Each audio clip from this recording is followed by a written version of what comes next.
نحمد نصلی علی رسول الکریم اما بعد فاعوذ باللہ من الشیطان الرجیم بسم اللہ الرحمن الرحیم۔ سورۃ توبہ آیت نمبر 47۔ لو خرجوا فیکم ما زادوکم الا خبالا ولا اودعوا خلالکم یبغونکم الفتنة وَفِيكُمْ سَمَّاعُونَ لَهُمْ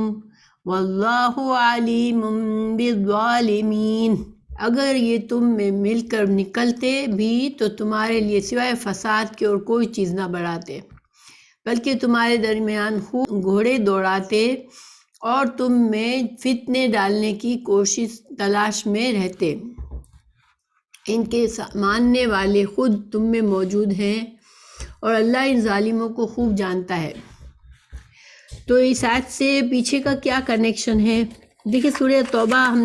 ہم پڑھ رہے ہیں شروع سے، تو ہم نے دیکھا کہ اس میں جہاد اور قتال کے مسلمانوں کو سخت احکامات ہیں کہ مشرکین سے اور اہل کتاب سے قتال کے احکامات ہیں۔ تو پیچھے ہم نے پڑھا کہ جب جنگ تبوک کا حکم آیا اور یہ حکم عام نفری عام تھی، یعنی کہ ہر مسلمان کے لیے فرض تھا نکلنا، تو اس وقت مدینہ میں جو منافقین تھے وہ بہت پریشان ہو گئے، کیونکہ وہ کسی حال میں اتنے مشکل سفر پر، اتنے گرمی کے اور ایسے حالات میں، جبکہ ان کے پھل پکے ہوئے ہیں اور فصلیں کاٹنے کا وقت ہے، ایسے میں وہ اپنا دنیا کا نقصان کر کے اتنے لمبے سفر پر جانے کے لیے بالکل تیار نہیں تھے، جبکہ دشمن بھی بہت بڑا تھا، روم سے مقابلہ تھا اور روم اس وقت کی سپر پاور تھی۔ تو یہ ساری باتیں منافقین کے لیے بہت پریشان کن تھی، کیونکہ اگر آسان معاملہ ہوتا، سفر آسان ہوتا اور جیت کے امکانات زیادہ ہوتے اور مال غنیمت بہت زیادہ ملنے کا ہوتا، تو پھر تو منافقین کو پرابلم نہیں ہوتا تھا جنگ میں جانے کے لیے۔ لیکن یہاں تو ہر چیز جو تھی ایسی تھی کہ صرف ایمان کی آزمائش تھی کہ کس کا ایمان اتنا ہے اللہ پر کہ وہ ہر چیز مخالف جا رہی ہے، پھر بھی وہ جہاد کے لیے نکلتا۔ منافقین نے رسول اللہ صلی اللہ علیہ وسلم کے پاس آ کر بہت عجیب ہیلے بہانے بنائے، جھوٹے بہانے بنائے کہ ہم جو ہیں اس قابل نہیں ہیں کہ ہم اس جہاد کے لیے نکل سکیں۔ جیسے پیچھے بھی اللہ سبحانہ وتعالیٰ نے رسول اللہ صلی اللہ علیہ وسلم کو بھی تھوڑا سا ایک طرح سے ٹوکا کہ آپ اتنی جلدی سے ان کے جھوٹے بہانوں کو اتنی جلدی سے نہ مان لیا کریں، کیونکہ ان کے بہانے جھوٹے ہیں، آپ ان سے بس باز پرش کریں تاکہ ان کی حقیقت کھل کر سب کے سامنے آ جائے۔ تو یہ ان سارے حالات میں اب اللہ سبحانہ تعالیٰ نے فرمایا آیت نمبر 47 میں کہ چونکہ ان کی نیت ہمیشہ مسلمانوں کے لیے مصیبت کھڑی کرنا ہوتی ہے، وہ کبھی بھی مسلمانوں کے لیے مخلص نہیں ہوتے، اس لیے اللہ تعالیٰ خود چاہتا ہی نہیں تھا کہ یہ جہاد پر نکلے، اس لیے اللہ تعالیٰ نے ان کو توفیق ہی نہیں دی، کہ اللہ تعالیٰ نے ان کو جانے کے قابل ہی نہیں رکھا۔ دیکھیے کوئی بھی نیکی کے کام کے لیے اللہ کی طرف سے توفیق کی ضرورت ہوتی ہے۔ انسان کچھ بھی نہیں کر سکتا اگر اللہ کا اذن شامل نہ ہو۔ تو اگر نیکی کرنے کا ارادہ ہوتا ہے انسان کا، تو وہ اس کی نیت پکی کرتا ہے، اللہ سے دعا کرتا ہے اور کوشش کرتا ہے، جب کہیں جا کے اسے نیکی کی توفیق ملتی ہے، کیونکہ نیکی کی توفیق ملنا یہ تو بہت بڑا دنیا اور آخرت کے لیے بہت بہت بڑا انعام ہوتا ہے انسان کے لیے۔ تو بہرحال اب اللہ سبحانہ تعالیٰ نے مسلمانوں کو بھی تسلی دی کہ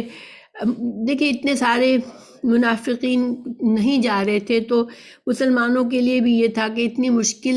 جہاد کے لیے جا رہے ہیں اور اتنے لوگ پیچھے رہ گئے ہیں، تو ہماری قوت کمزور نہ ہو جائے۔ تو مسلمانوں کو بھی سمجھا دیا گیا آیت 47 میں کہ اگر یہ لوگ تمہارے ساتھ نکلتے بھی تو تمہارے لیے سوائے مشکلات کے کچھ بھی نہ کرتے، تمہارے لیے مصیبتیں کھڑی کرتے، تمہارے آپس میں سب کو لڑواتے، تمہارے اندر پھوٹ ڈلواتے اور تمہارے معاملات کو مشکل کر دیتے۔ تو اب اس آیت کے بعد اب ہم 48 پر چلتے ہیں، جو کہ آج کا لیسن شروع ہو رہا ہے۔ لقد ابتغوا الفتنة من قبل وقلبوا لك الأمور حتى جاء الحق وظهر أمر الله وهم كارهون۔ اللہ تعالیٰ فرما رہے ہیں کہ یہ تو اس سے پہلے بھی فتنے کی تلاش کرتے رہے ہیں اور تیرے لیے کاموں کو الٹ پلٹ کرتے رہے ہیں، یہاں تک کہ حق آ پہنچا اور اللہ کا حکم غالب آ گیا، باوجود یہ کہ وہ ناخوشی میں ہیں۔ اللہ تعالیٰ نے مسلمانوں کو یاد دلایا بہت سے واقعات جب منافقین نے مسلمانوں کے لیے مشکلات کھڑی کی تھیں اور ان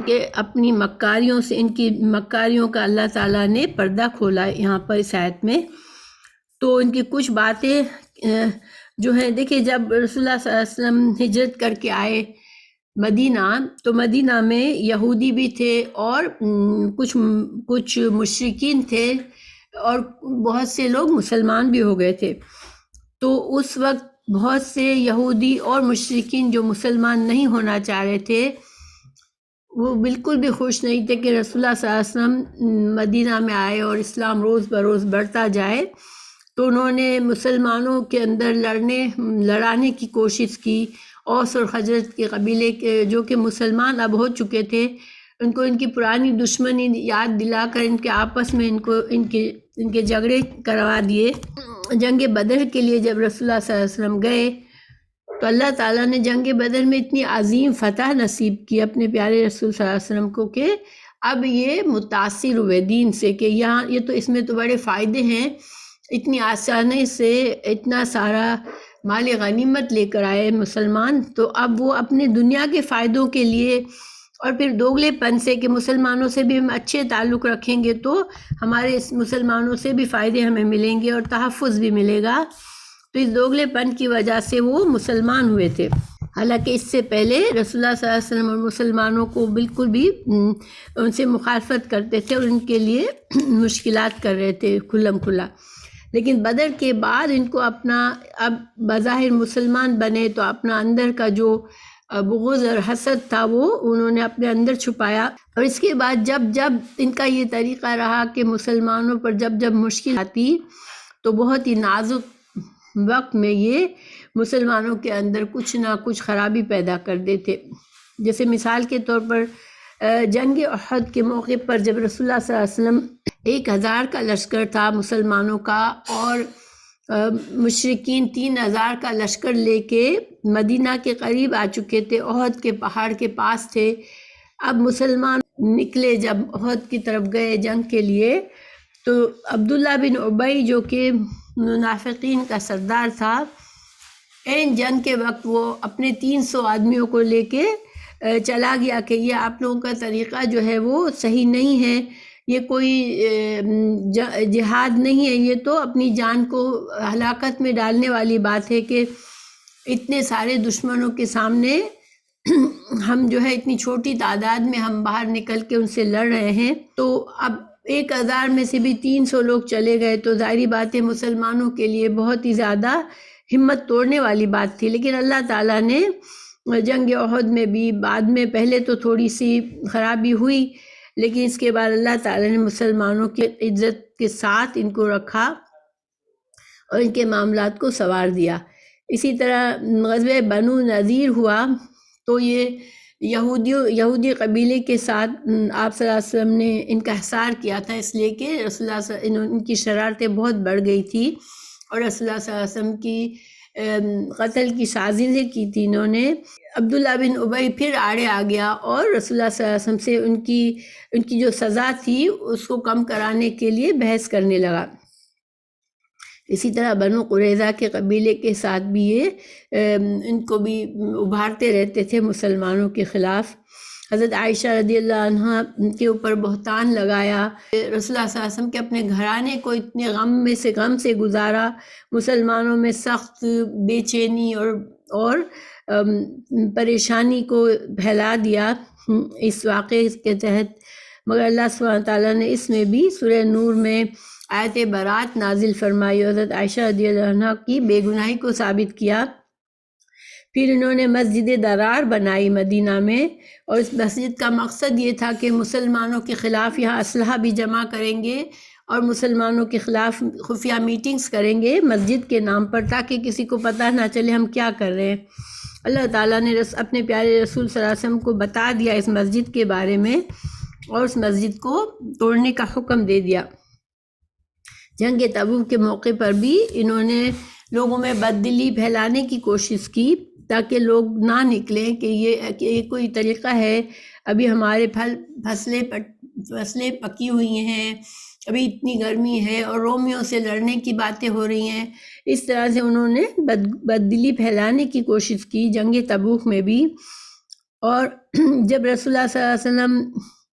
کے ساتھ جو لوگ گئے تھے منافقین، انہوں نے چھپ کر رسول اللہ صلی اللہ علیہ وسلم پر حملہ بھی کیا، کہ موقع ملتے ہی انہوں نے حملہ بھی کیا، مگر اللہ تعالیٰ نے اپنے نبی کی حفاظت فرمائی، اور اللہ تعالیٰ نے مکہ بھی فتح کروایا اور سارے عرب میں بھی اسلامی حکومت کو قائم کر دیا۔ گویا انہوں نے ہر قدم پر مشکل کی مسلمانوں کے لیے، لیکن اللہ تعالیٰ نے ہر قدم پر مدد فرمائی۔ تو یہ سارے باتیں کھولی گئیں سورہ توبہ میں۔ اللہ تعالیٰ نے ان کی بہت ساری، ان کی جو بھی چالیں تھی، جو بھی مکر تھا، اس کو کھول کے رکھ دیا، تاکہ لوگوں کو کھلے عام پتہ چل جائے کہ کون منافق ہے اور کون جو ہے وہ مخلص انسان ہے۔ تو اب آگے چلتے ہیں۔ وَمِنْهُمْ مَنْ يَقُولُ ذَنْ لِي وَلَا تَفْتِنِّي، ان میں سے کوئی یہ کہتا ہے کہ مجھے اجازت دیجئے، مجھے فتنے میں نہ ڈالیے۔ اب کچھ لوگوں کے عذر بتا رہے اللہ تعالیٰ کہ کس طرح کے عذر انہوں نے پیش کیے۔ تو کچھ نے یہ کہا کہ آپ مجھے فتنے میں نہ ڈالیں، مجھے اجازت دے کہ میں نہ جانے کی مجھے اجازت دے دے، اس جنگ میں نہ جانے کی اجازت دے دے۔ اب اس کے بارے میں دو تفسیریں کی جاتی ہیں۔ ایک یہ ہے کہ کچھ لوگ منافقین نے رسول اللہ صلی اللہ علیہ وسلم سے کہا کہ آپ نے اتنی سخت گرمی ہے، ہماری فصلیں کاٹنے کا وقت ہے، ہمارے پاس کوئی مدد کرنے والا نہیں ہے، ہمارے گھروں کی حفاظت کرنے والا کوئی نہیں ہے، تو آپ جو ہے وہ ہمیں یہ اتنا سخت حکم آپ نے دیا ہے کہ اگر ہم اس پر عمل بھی کریں گے تو ہمارے گھر والے ہلاک ہو جائیں گے، ہمارے گھر برباد ہو جائیں گے، تو آپ جو ہے، اور اگر ہم آپ کی حکم کی نافرمانی کریں گے تو ہمیں گناہ ہوگا، تو آپ ہمیں اجازت دے دیں تاکہ اس فتنے میں ہمیں نہ ڈالیں آپ۔ اللہ کے پیارے رسول صلی اللہ علیہ وسلم نے اپنی نرمی سے ان کے اس عذر کو بھی قبول کیا اور ان کو اجازت دی۔ سورہ احزاب میں اللہ تعالیٰ نے اس بہانے کو بتایا ہے کہ منافقین کی ایک جماعت یہ کہہ کر نبی صلی اللہ علیہ وسلم سے اجازت مانگنے لگی کہ ہمارے گھر خالی اور غیر محفوظ ہیں، یعنی کہ ہمارے سارے معاملات بکھر جائیں گے، ہمارا پیچھے سے کوئی خیال رکھنے والا نہیں ہے، اس لیے آپ ہمیں اجازت دے دیں کہ ہم نہ جائیں۔ اسی طرح ایک شخص کا واقعہ بتایا جاتا ہے، جد بن قیس۔ اس نے یہ بہانہ بنایا کہ یا رسول اللہ، رومی عورتیں بہت خوبصورت ہوتی ہیں، اگر میں وہاں چلا گیا تو اپنے اوپر قابو نہ رکھ سکوں گا، اس لیے آپ مجھے معذور سمجھ کر مدینہ میں ہی رہنے کی اجازت دے دے۔ یہ بھی بہت ہی گھٹیا قسم کی اس نے عذر پیش کیا۔ اللہ سبحانہ تعالیٰ نے ان کے یہ جھوٹے بہانے واضح کر کے رکھ دیے۔ اللہ تعالیٰ آگے فرما رہے ہیں الا فی الفتنۃ سقطوا، اللہ تعالیٰ فرما رہے کہ یہ تم سے اجازت مانگتے کہ ہمیں آپ فتنے میں نہ ڈالیں، ہمیں آزمائش میں نہ ڈالیں، تو اللہ تعالیٰ فرما رہے کہ ان کا یہ جھوٹا عذر ہی ان کو فتنے میں ڈالنے کے لیے کافی ہے، یعنی کہ ان کے اس عذر کے بنا پر اللہ تعالیٰ جس قدر ان سے ناراض ہوا ہے، تو یہ ہلاکت میں تو پڑ چکے یہ ایسے بہانے بنا کر۔ وَإِنَّ جَهَنَّمَ لَمَحِيطَةٌ بِالْكَافِرِينَ، اور جہنم ہی کافروں کو گھیر لینے والی ہے، یعنی کہ انہوں نے اپنے آپ کو بچانے کے لیے ایسے بہانے کر رہے ہیں، تو اللہ تعالیٰ فرما رہے ہیں کہ ان پر تو اب اللہ کا عذاب نازل ہوگا اور یہ تو جہنم میں ہی جائیں گے۔ یہ فتنے سے بچنا چاہ رہے ہیں تو فتنے میں تو یہ پڑ چکے ہیں۔ کیونکہ دیکھیں انسان اگر اللہ کے کبھی مشکلات بھی ہوں دین کے کام میں، لیکن ایک مومن کو پتہ ہوتا ہے کہ میری بھلائی صرف اللہ ہی کے فرما برداری میں ہے، چاہے مجھے وقتی طور پر کچھ بھی مشکل ہو رہی ہو اللہ کی فرما برداری کے کام میں، لیکن اصل بھلائی جو ہے مومن کو پتہ ہوتا ہے کہ صرف اللہ کی فرما برداری میں ہے۔ اللہ تعالیٰ فرما رہے ہیں ان تصبک حسنۃ تسؤہم، اللہ تعالیٰ ان کا حال بتا رہے ہیں کہ ان کا حال ایسا ہے کہ اگر مسلمانوں کو کوئی بھلائی پہنچتی ہے تو ان کو بہت اندر سے برا لگتا ہے کہ ایسے کیسے ہو گیا، مسلمانوں کو کیوں بھلائی ملی۔ اور ان تصبک مصیبت، اگر تم کو کوئی مصیبت آتی ہے تو یہ کہتے ہیں یقولوا قد اخذنا امرنا من قبل وَيَتَوَلَّوْا وَهُمْ فَرِحُونَ، جب مسلمانوں پر کوئی تکلیف آتی ہے تو یہ کہتے ہیں کہ ہم نے تو اپنا معاملہ پہلے ہی سے درست کر لیا تھا، یعنی کہ اچھا ہوا ہم ان کی باتوں میں آ کر ہم اس کام میں شامل نہیں تھے اور ہم تو بچ گئے اور خوش ہو کر جاتے ہیں۔ تو اس کی وضاحت دیکھیں حسنتن سے یہاں مطلب کیا ہے۔ حسنتن سے مطلب یہ ہے کہ اگر اللہ تعالیٰ جنگ میں مسلمانوں کو فتح دے دے یا اس کو مال غنیمت کی کثرت مل جائے، سلامتی سے واپس آ جاتے ہیں مسلمان مختلف جنگوں میں جا کر، تو یہ منافق بہت ہی ناخوش ہوتے ہیں کہ یہ کیسے واپس آ گئے، کیسے ان کو کیسے ایسے فائدہ ہو گیا، ان کو تکلیف پہنچتی ہے بہت زیادہ۔ مصیبت سے کیا بات ہے؟ مصیبت مسلمانوں پر مصیبت کس قسم کی کہ دیکھیں مسلمان جنگ میں مسلمان زخمی بھی ہوتے تھے، شہید بھی ہوتے تھے، تو اب جب اگر ایسا کچھ ہوتا جیسے جنگ احد میں ہوا تھا کہ بہت سے مسلمان شہید ہو گئے اور بہت سے زخمی ہوئے، تو جب ایسی کوئی بات ہوتی تھی تو یہ بڑھ بڑھ کے باتیں کرتے تھے کہ دیکھا ہم تو تم سے کہتے تھے کہ مت جاؤ، یہ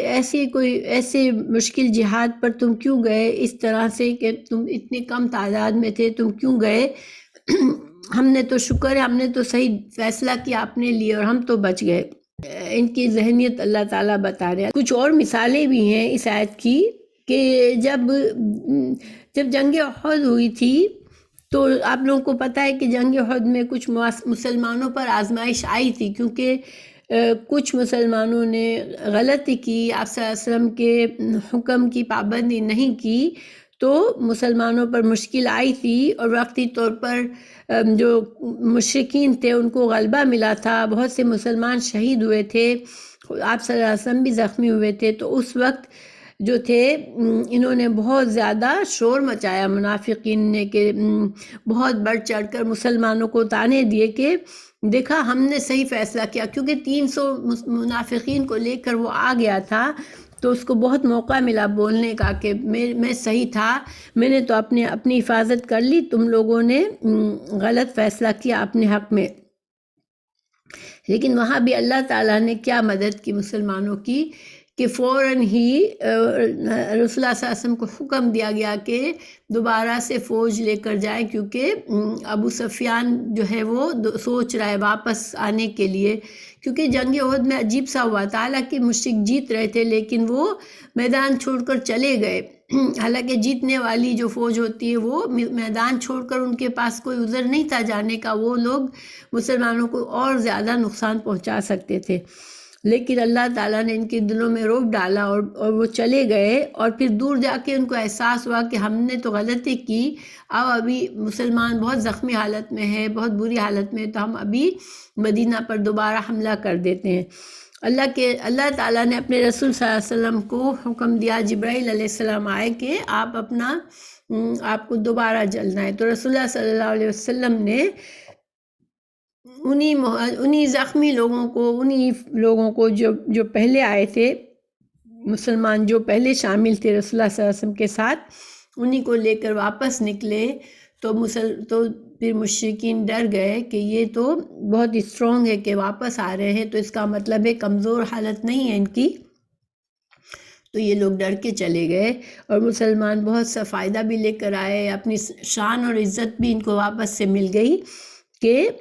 جیسے کہ غازی بن کر آئے، جو منافقین تھے ان کا منہ بند ہو گیا۔ جب رسول اللہ صلی اللہ علیہ وسلم تبوک کے لیے نکلے تو جو منافقین پیچھے رہ گئے تھے وہ مسلسل یہ باتیں پھیلا رہے تھے کہ اب نہ رسول اللہ صلی اللہ علیہ وسلم واپس آئیں گے نہ مسلمان واپس آئیں گے، کیونکہ رومیوں کی سپر پاور ہے، رومیوں کی فوج تو اتنی بڑی ہے کہ رومیوں سے بچ کر اب مسلمان واپس نہیں آئیں گے۔ تو خوشیاں منا رہے تھے، باتیں بنا رہے تھے، لیکن جب ان کو اطلاع ملی کہ رسول اللہ صلی اللہ علیہ وسلم اور مسلمان جو ہے وہ صحیح سلامت واپس آئے ہیں تو ان کو پھر بہت برا لگا۔ یہ مضمون سورہ آل عمران کی آیت 156 اور سورہ نساء کی آیت نمبر 72 میں بھی اللہ تعالیٰ نے فرمایا ہے کہ مسلمانوں کو جب کبھی کوئی فائدہ ہوتا ہے تو ان کو بہت برا لگتا ہے۔ اللہ تعالیٰ نے سورہ آل عمران 156 میں فرمایا، اے ایمان والو، تم ان لوگوں کی طرح نہ ہو جانا جنہوں نے کفر کیا اور جب ان کے بھائی سفر میں ہوں اور جہاد میں ہوں تو انہوں نے کہا اگر یہ ہمارے پاس ہوتے تو نہ مرتے اور نہ مارے جاتے۔ اللہ تعالیٰ نے ان کے اس خیال کو ان کے دل کی حسرت کا سبب بنا دیا۔ اللہ تعالیٰ ہی زندہ رکھتا ہے اور موت دیتا ہے، اور اللہ تعالیٰ تمہارے اعمال کو دیکھ رہا ہے، اور یہی بات سورہ نساء میں بھی کہی گئی ہے آیت 72 میں۔ تو ہم آگے بڑھتے ہیں، اگلی آیت میں اللہ تعالیٰ نے مسلمانوں کو جواب سکھایا کہ جب تمہیں اس طرح کے طعنے دیے جائے تو تم ان کو کیا کہو۔ اللہ تعالیٰ نے فرمایا قُلْ لَن يُصِيبَنَا إِلَّا مَا كَتَبَ اللَّهُ لَنَا هُوَ مَوْلَانَا وَعَلَى اللَّهِ فَلْيَتَوَكَّلِ الْمُؤْمِنُونَ۔ اللہ تعالیٰ نے فرمایا آپ کہہ دیجئے کہ ہمیں سوائے اللہ کے ہمارے حق میں لکھے ہوئے کوئی چیز نہیں پہنچ سکتی، وہ ہمارا کارساز اور مولا ہے۔ مومنوں کو تو اللہ کی ذات پاک پر ہی بھروسہ کرنا چاہیے۔ یہ آیت ہمیں بھی یاد رکھنے والی ہے، بہت ہی اس میں اچھی نصیحت ہے۔ دیکھیں مومن جو ہوتا ہے وہ ہمیشہ اللہ تعالیٰ کے ارادے اور مشیت کے تحت ہوتا ہے، اس کو پتہ ہوتا ہے کہ میری زندگی میں جو کچھ ہو رہا ہے وہ اللہ کی مشیت سے ہو رہا ہے اور اللہ تعالیٰ کے ارادے سے ہو رہا ہے۔ تو اس کو جب کبھی کوئی اچھائی اسے ملتی ہے یا اس کے ساتھ کچھ برا ہوتا ہے تو اس کو اپنی قدر پر یقین ہوتا ہے۔ اللہ تعالیٰ نے سورہ حدید میں فرمایا 22 اور 23 میں، کوئی مصیبت نہ زمین پر پہنچتی ہے اور نہ تمہاری جانوں میں مگر وہ ایک کتاب میں ہے، یعنی کہ لوح محفوظ میں لکھی ہوئی ہے، اس سے پہلے کہ ہم اسے پیدا کریں، یقیناً یہ اللہ پر بہت آسان ہے۔ یعنی جب انسان کو کوئی مصیبت پہنچتی ہے، مصیبت کا مطلب کیا ہوتا ہے؟ بارش کو بھی صوب کہتے ہیں۔ مصیبت جو ہے جس طرح بارش وہیں برستی ہے جہاں اس کو برسنا ہوتا ہے، اسی طرح مصیبت بھی وہیں پہنچتی ہے جہاں اس کو پہنچنا ہوتا ہے، اور یہ سب اللہ کے اذن سے ہوتا ہے، لوح محفوظ میں لکھا ہوا ہوتا ہے۔ تو مسلمان جو ہے وہ اللہ کی تقدیر پر یقین رکھتے ہیں۔ اور اللہ تعالیٰ نے اس آیت میں فرمایا سورہ حدید میں کہ اللہ تعالیٰ مصیبت کیوں ڈالتا ہے لوگوں پر، تاکہ تم اس پر نہ غم کرو تمہارے ہاتھ سے جو چیز نکل گئی، اور نہ اس پر پھول جاؤ جو وہ تمہیں عطا کرے۔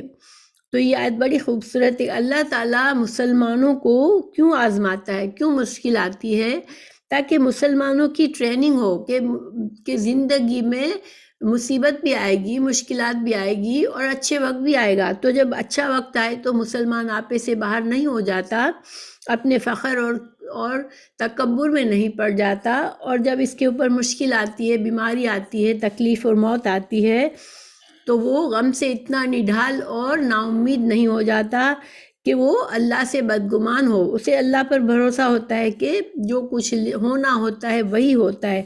تاکہ تم انسان پھر غم سے بالکل بے حال نہیں ہو جاتا۔ اگر انسان کو سخت غم میں بھی اللہ پر بھروسہ ہو تو انسان بے حال نہیں ہو جاتا۔ ایک مقولہ ہے، جس نے قضا اور قدر میں اللہ تعالیٰ کے راز کو پا لیا اس پر مصیبت آسان ہو جاتی ہے۔ اس کا کیا مطلب ہے کہ جس انسان کو اللہ کی قدر یعنی اللہ تعالیٰ کی مشیت سے، اللہ کے اذن سے سب کام ہوتے ہیں، اب انسان اپنی طرف سے کوشش و نیت کرتا ہے، اچھا کرتا رہتا ہے، اچھا کرنے کی کوشش کرتا ہے، تو اچھائی بھی صرف اسی وقت ہو سکتی ہے جب اللہ چاہے۔ اور جب کوئی مصیبت، بیماری، مشکل آتی ہے تو بھی انسان جو ہے اگر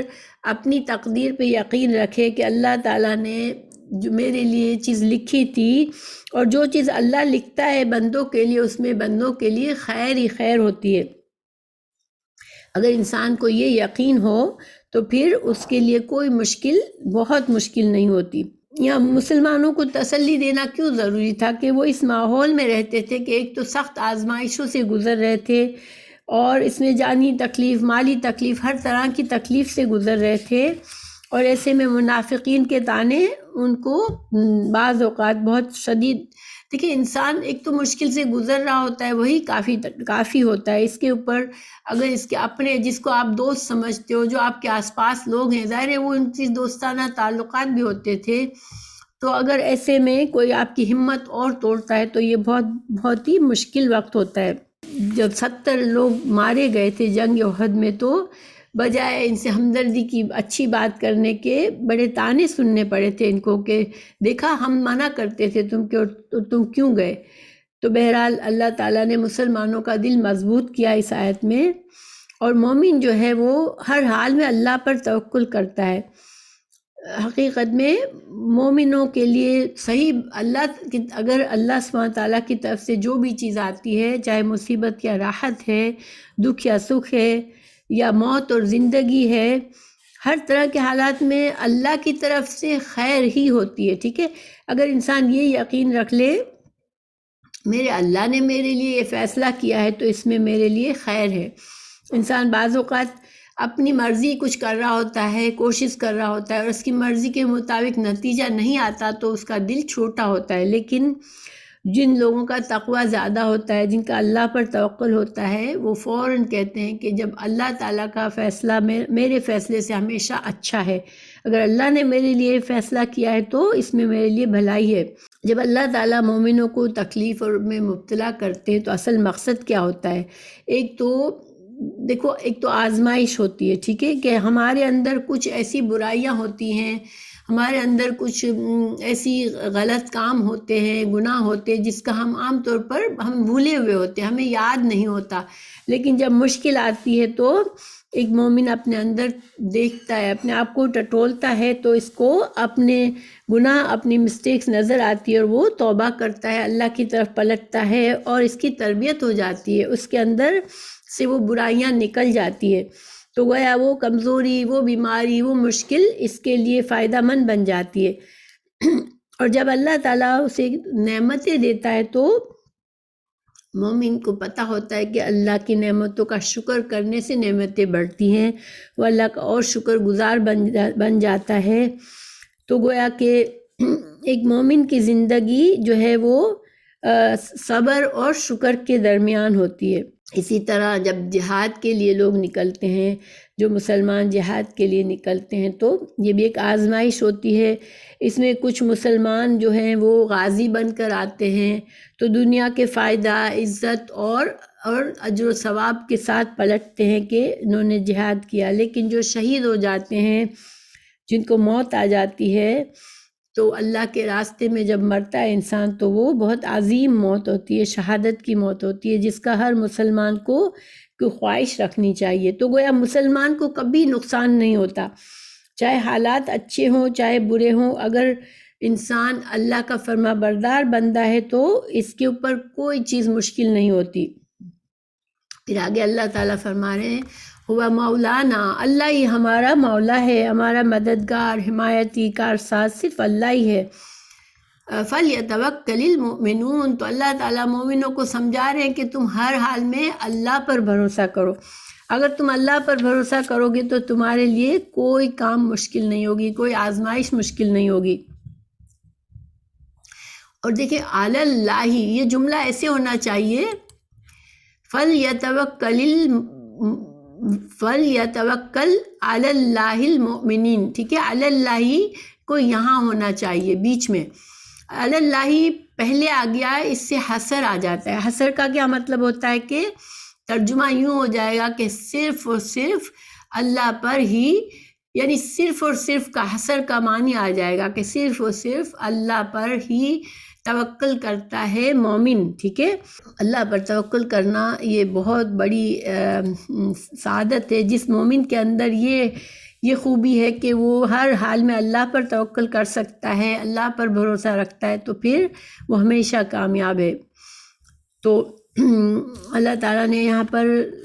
صحیح معنوں میں مسلمانوں کا ہمت بڑھائی، اور مسلمانوں کو ان منافقین سے معاملات میں کس طرح سے رہنا ہے ان کے ساتھ، اور کس طرح سے ان کے برے رویے سے اپنے آپ کو نقصان سے بچانا ہے، اور ان کی پہچان بھی بتا دی، ان کے جو باتیں تھیں، ان کے جو بہانے تھے وہ بھی بتا دیے، تو گویا کہ بہت سے منافقین کا پردہ بھی کھل گیا کہ یہ کون سے لوگ ہیں۔ اس لیے کہ دیکھیں بعض اوقات دل کے اندر کی چھپی ہوئی بات نظر نہیں آتی، بعض لوگ بہت اچھے ہوتے ہیں ہمارے ساتھ اور ہم انہیں بہت اچھا سمجھ رہے ہوتے ہیں، لیکن کبھی کوئی ایسی آزمائش آتی ہے جب ان کا پردہ ہٹتا ہے تو ہمیں ان کے اندر کی برائی نظر آتی ہے کہ واقعی ان کے دل اندر سے برائی سے بھرے ہوئے تھے۔ تو آگے اللہ تعالیٰ فرما رہے ہیں، قل آپ کہہ دیجئے، هل تربصون بنا الا احدى الحسنین، اللہ تعالیٰ فرما رہے ہیں کہ آپ ان سے کہہ دیجئے کہ تم ہمارے بارے میں جس چیز کا انتظار کر رہے ہو وہ تو دو بھلائیاں ہیں، یعنی کہ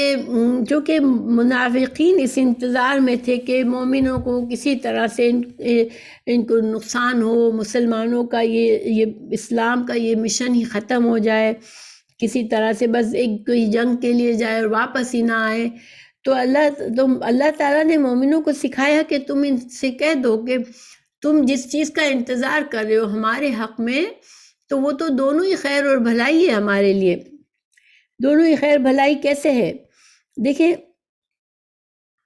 مومن جو ہے جب جاتا ہے تو یا تو دو ہی چیزیں ہوتی ہیں، جہاد کے لیے جاتے وقت یا تو وہ کامیاب ہو کر غازی بن کر آتا ہے، مال غنیمت لے کر آتا ہے، اور یا پھر اپنی جان مال سب لٹا کر آتا ہے، یعنی کہ شہید ہو جاتا ہے۔ تو دونوں ہی مومن کے لیے دونوں ہی چیزوں میں نعمت ہے، کیونکہ جب جہاد کے لیے گیا تو اللہ تعالیٰ اس کو اس کے مال کا بدلے بہت سارا مال غنیمت دے دیتا ہے، اور دنیا میں اس کو عزت شان اور غلبہ دیتا ہے، اور اگر مر جاتا ہے تو اللہ تعالیٰ یہ تو اس سے اور بھی بڑی نعمت ہے کہ اسے اللہ تعالیٰ نے اسے شہادت کی موت دے دی، تو وہ تو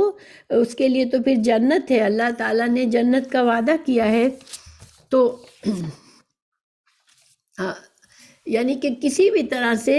چاہے کتنا بھی وہ برا سوچے تو دونوں طریقے سے ہمارے لیے تو خیر اور بھلائی ہے۔ ایک حدیث ہے رسول اللہ صلی اللہ علیہ وسلم نے فرمایا، اللہ تعالیٰ نے اس شخص کے لیے ضمانت دی ہے جس نے اس کے راستے میں جہاد کیا، اور جہاد پر نکلنے کے لیے اسے صرف اللہ کے راستے میں جہاد اور اللہ کی باتوں پر سچا یقین کرنے کے سوا کسی اور چیز نے نہیں نکالا، یعنی کہ پورے اخلاص سے وہ صرف اللہ کے دین کی سربلندی کے لیے نکلا ہے،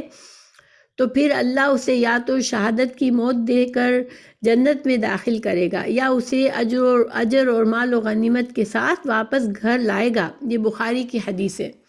وہ اللہ تعالیٰ کا وعدہ ہے پکا کہ مجاہد کو ہر صورت میں فائدہ ہی فائدہ ہے۔ تو اللہ تعالیٰ بتا رہے کہ تم ان سے کہو وَنَحْنُ نَتَرَبَّصُ بِكُمْ أَن يُصِيبَكُمُ اللَّهُ بِعَذَابٍ مِّنْ عِندِهِ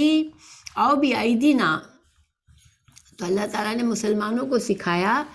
کہ تم بھی ان سے کہہ دو کہ ہم بھی دو چیزوں کا انتظار کر رہے ہیں تمہارے لیے، یا تو اللہ تعالیٰ جو ہے وہ اللہ ہی تم کو سزا دے گا اور اللہ ہی تمہیں موت دے دے گا، تم جنگ کے میدان میں خراب موت سے مرو گے، ذلت کے ساتھ مرو گے، اور اللہ کی طرف سے عذاب تمہیں ملے گا،